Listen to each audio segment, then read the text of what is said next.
Today's episode of Aagahi is focused on the mental health and psychological well-being of children and young people who have been affected by the war and ongoing conflict in Syria. COVID-19 has taken a toll on the mental health of millions of children worldwide, but this is just the tip of the iceberg of the struggle faced by many young people across Syria. I met an educationist who is from Pakistan and currently works while residing in Damascus. He spoke about the impact of war and conflict on the education system. It's crucial to understand the experiences these children are going through, their hopes, their ambitions, and it's quite important to strengthen their psychological well-being. Despite the disastrous situation in Syria, there appears to have been significant progress in the field of mental health during the crisis. Possibly the most important achievement is the end, or at least the lessening of the stigma around mental illness. Syrians have shifted from labeling anyone who attends a psychiatric clinic as crazy to recognizing that everyone is under pressure and in need of psychiatric consultation. A large group of graduates from the Damascus University Faculty of Education have received training in psychotherapy, psychology, and psychological counseling, which has helped them to gain a better understanding of clinical psychology and encourage them to seek further experience in this field. As the country's long-running war enters its second decade, the impact of the conflict on Syrian children and young people's mental health is a growing concern. The war has left nearly 400,000 dead, including around 12,000 children, whereas 200,000 are missing and 12 million people are now displaced. 50% of Syria's hospitals are destroyed, as well as 1 in 3 schools, and more than half of children are facing food insecurity. But as fighting continues to destroy lives, there are millions of Syrians who are facing a bleak future, and this includes children and young people. As the war in Syria passes its 10th year, the psychological impact it is taking on civilians both inside and outside the country is quite striking. And in a country where more than half of the population are under the age of 25, the mental health of children and young people is of particular concern. According to UNICEF, the reported numbers of children in Syria displaying symptoms of psychosocial distress doubled in 2020 as a result of continued exposure to violence, shock, and trauma. I wanted to get a better understanding of the situation on ground, and I personally went to visit a few refugee families who are now living in Zainab and have escaped different parts of Syria to save the lives of their loved ones and children. I was interested to learn how the mental health of young people has been affected during the Syrian crisis and how these young people are dealing with the psychological effects. Looking at the physical damage caused by the Syrian war, one can begin to imagine the scale of the psychological toll that 8 years of crisis have taken on the Syrian people. In a country where mental health was still considered an emerging field before the war, Syrians are working to address and manage the mental health and psychological effects of war. Studies show that conflict can negatively affect psychological health. The Syrian crisis is 10 years old, and yet little is known about the impact of the conflict on the well-being of Syrians who still remain in the country. I personally visited many children and internally displaced families in Damascus who are experiencing post-traumatic stress, anxiety, depression as a result of losing their loved ones, their livelihoods, their homes.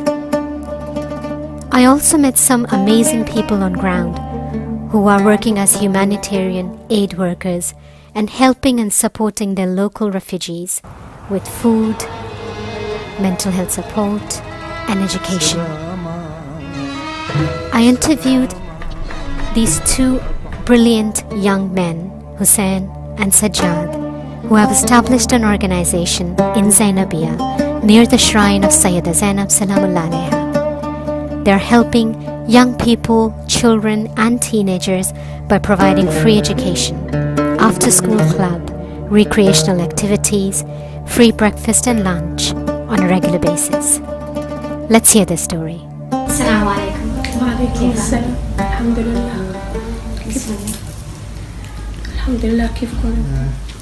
So you can tell me about the experiences you've had and when you left and how long has it been since you moved to Zainabia? نحن من بيت رجا بعائلة محمد حلوى الرجا من دير الزور. تهجرنا من دير الزور جينا لهون على السيدة زينب بعد الهجوم. بعد ما اجانا هجوم داعش بال 2013. And how many members of the family escaped from Deir ez-Zor? في 60 عائلة أو أكثر.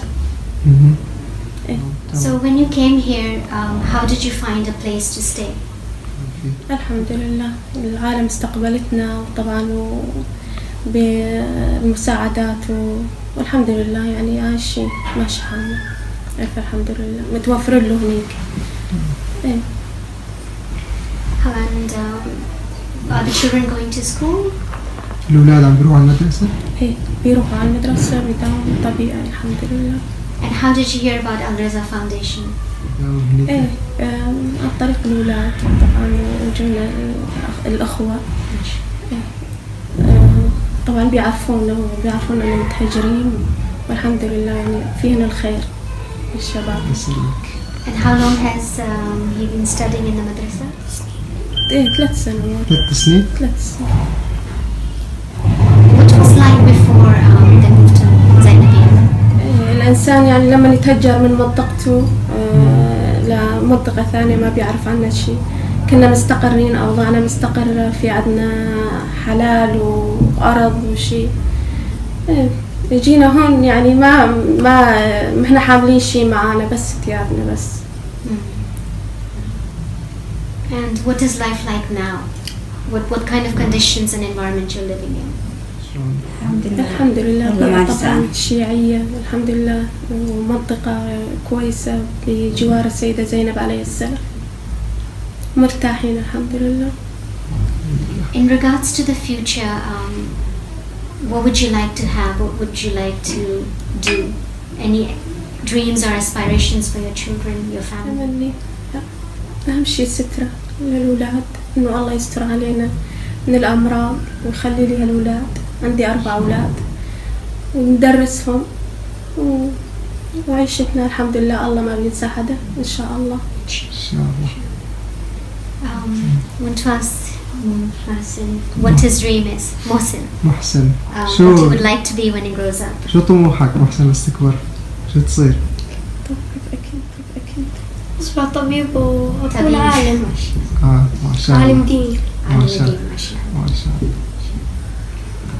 Do you like being in Zainabia? لا بس منطقة السيدة زينب أحسن. أحسن هون؟ لأنه هو فيها حوسة ممروضة مؤسسة والدير ما فيها عشان ممروضة. Do you like your teachers at the madrasa and what is the best thing that you like? بحب مادة الفقه والسيرة. حلو. And what would you like to have there? What facilities or any activities or any subjects you would like? بالمدرسة بيساعدني القرآن لأنه عم يعطينا الأحرف ومخارجهم وكي والحركات. جزاكم الله خير. جزاكم الله خيرا. شكرا كثير.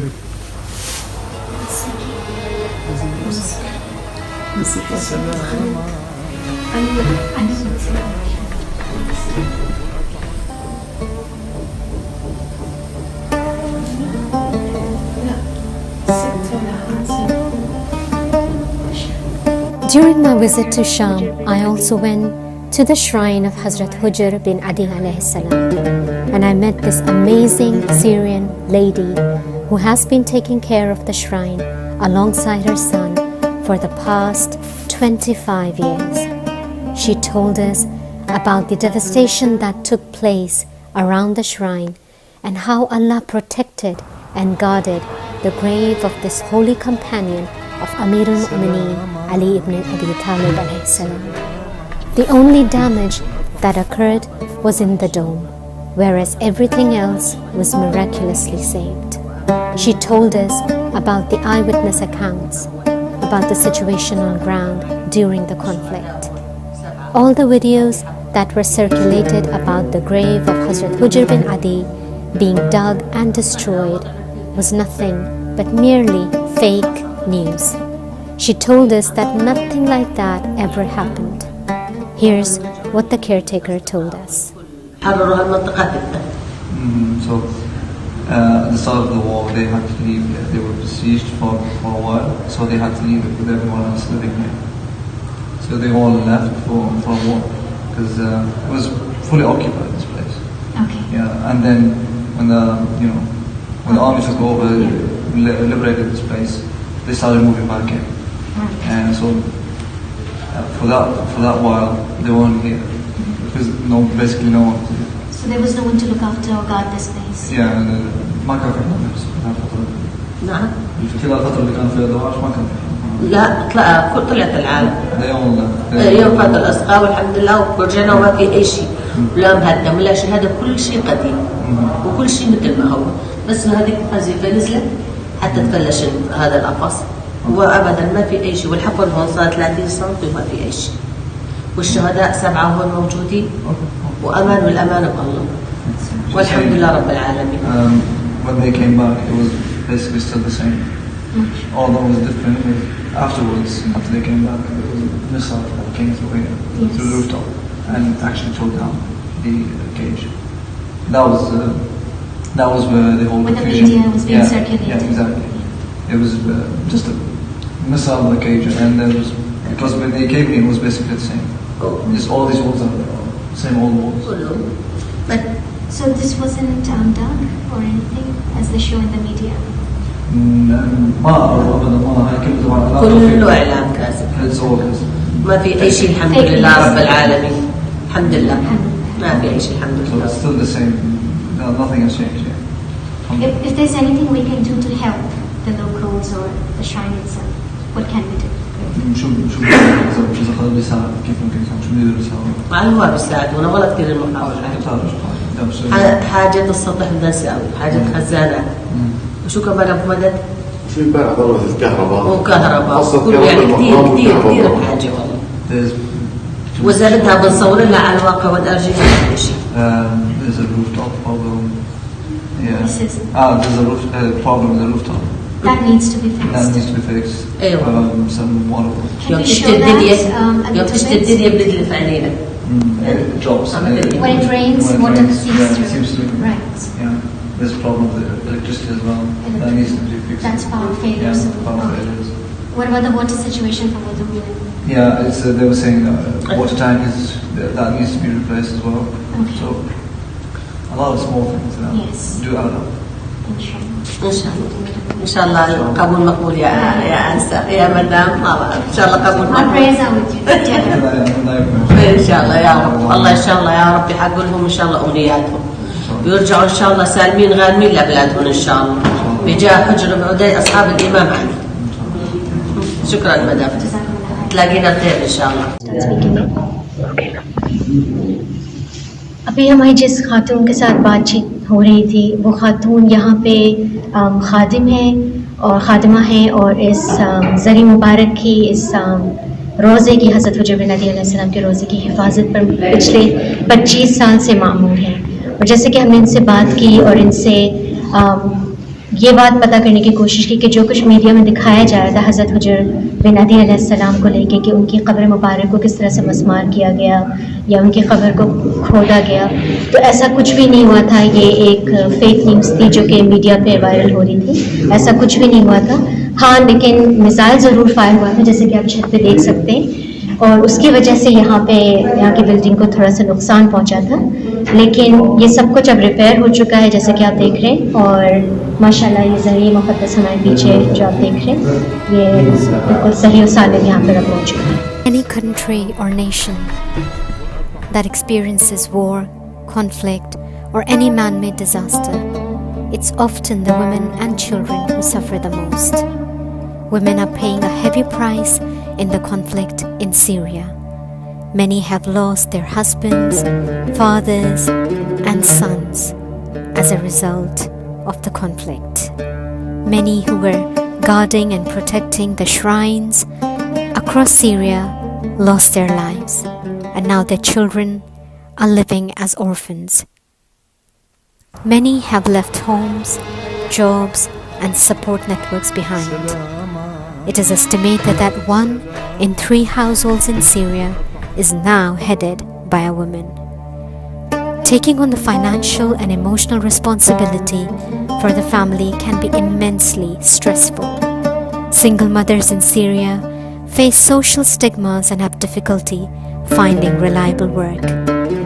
I saw many young girls forced to sell themselves to earn their daily bread, which was quite heartbreaking.